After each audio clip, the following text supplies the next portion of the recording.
Parang bodega ng mga uniform to eh. Para na rin yung kulay meron ako.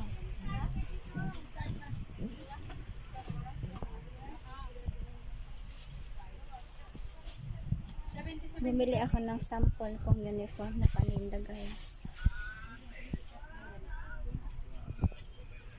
Pakaraming uniform. Pinakamalaki yata sila.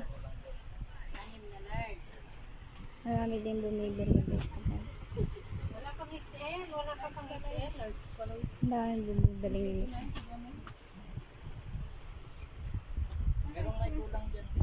Yan yung pangalan nila ng kanilang tindahan.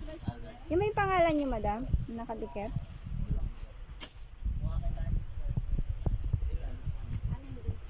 Ito na yung hapan lalaki. Saka tatlong medyo, small. Ano mo na ma-check ko ito?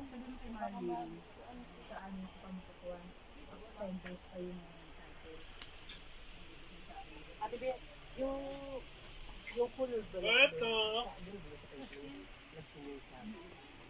Plain. I mean, well up na, no?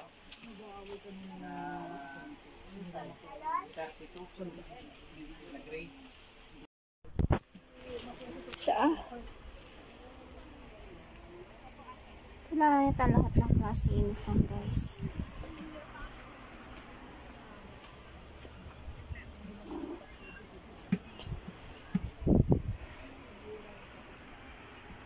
'80s.